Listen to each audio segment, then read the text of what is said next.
होंगे काफ़ी और एंजॉय कर रहे हैं मैथमेटिक्स को कि नहीं। करना चाहिए क्योंकि पता है गणित हमारे जीवन से जुड़ा हुआ है। आप बाज़ार जा रहे हो, कुछ भी काम करते हो, खरीदारी करते हो, सब कुछ सब में तो गणित है ना। चलिए आज कुछ नए कॉन्सेप्ट पर विचार करते हैं, नई तरीका कुछ सोचते हैं, देखते हैं क्या है। आपकी क्लास का है यह इकाई 3 घनमूल। तो बेटा हमने क्या करा कि जो किताब में लिखा हुआ है उस पार्ट के हिसाब से चलते हैं। देखना जरा, घनमूल को 7 भागों में बांट दिया इन्होंने। कैसे कि बेटा घन और घनमूल की परिकल्पना क्या है, होता क्या है, फिर जो पूर्ण घन संख्या है उसका घनमूल हम कैसे निकालते हैं। सही है। पूर्ण घन ऋण पूर्णांक अगर नेगेटिव है कोई घन संख्या तो उसका घनमूल कैसे निकालते हैं, और दो घन संख्याएं हैं उनका गुणनफल उसका घनमूल कैसे निकालते हैं, ये भी इसमें आता है। और चौथा है परिमेय संख्या का घनमूल, ये चौथा पॉइंट है। पांचवा है जो दशमलव संख्या ले रहे हैं हम, मतलब वही पूर्ण संख्या हो लेकिन है दशमलव, तो उसका घनमूल कैसे निकालेंगे हम। अब छठा पॉइंट क्या है, छठा पॉइंट है करणी, करणीगत राशि और करणी घातांक, ये है करणी संख्या सरल। और सातवां क्या है कि घनमूल का जो व्यवहारिक उपयोग है हमारे जीवन में वो क्या है। तो बेटा हमने भी क्या करा कि आपको जो हम बताएंगे वो इन्हीं पॉइंट्स के ऊपर बताएंगे। फिर आपको करना क्या है कि आप वीडियो को देखते हुए आप इसको ध्यान से देखना और सवालों को करने का प्रयास करना। ठीक है, चलिए सबसे पहले बेटा कॉन्सेप्ट है कि घन व घनमूल का कॉन्सेप्ट क्या है। राइट, चलिए तो अगर हम एक जीवन में कोई चीज़ लेते हैं, क्या एक घनाकार डिब्बा है, अगर हम उदाहरण लेते हैं ऐसे, यह है हमारा घनाकार डिब्बा। घनाकार डिब्बे की बच्चों विशेषता क्या होती है बताओ, सोच के बताओ, फिर जो मैं बताऊंगा आंसर उसे देखना कि आप सही हैं कि गलत हैं। सोच लिया कि नहीं।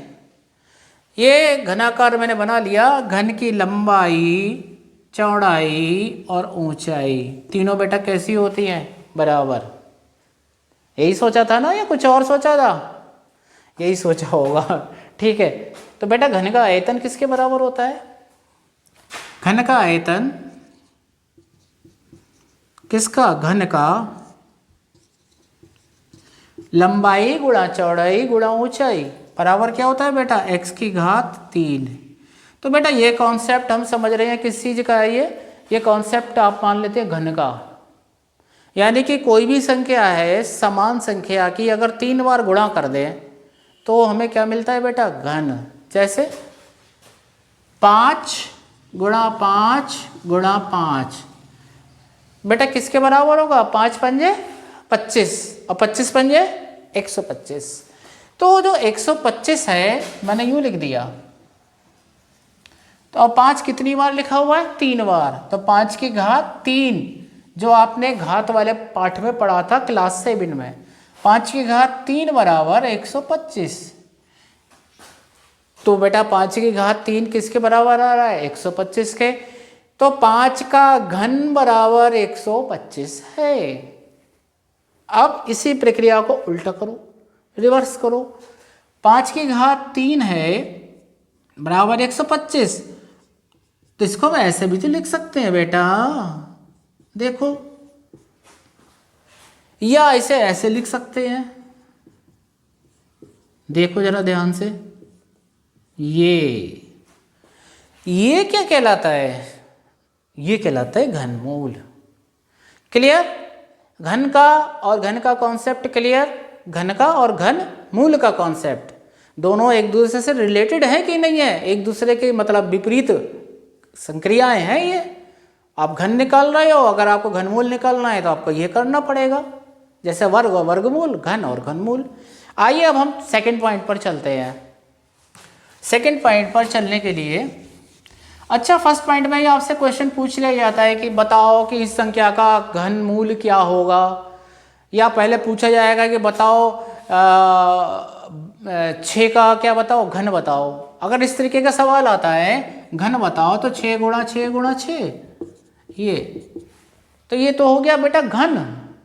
और पूछा जाएगा कि बेटा बताओ घनमूल बताओ, 27 का घनमूल बताओ।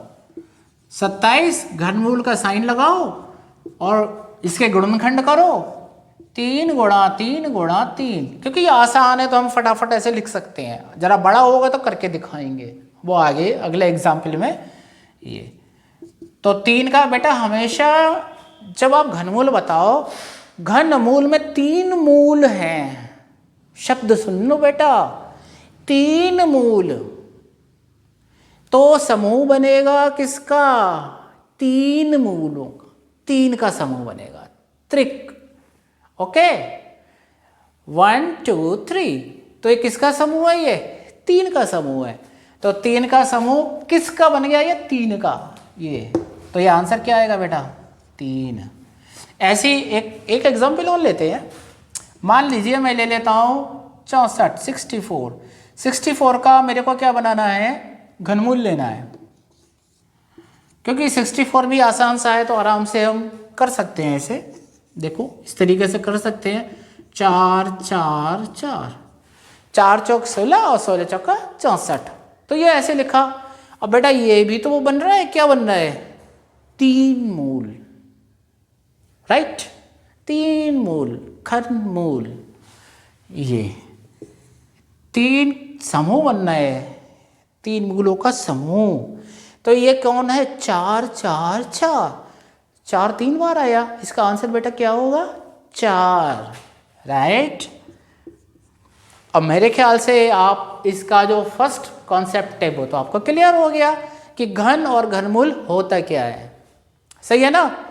चले सेकंड पॉइंट पर। सेकंड पॉइंट यही था, पूर्ण घन संख्या का घनमूल निकालना। कौन सी विधि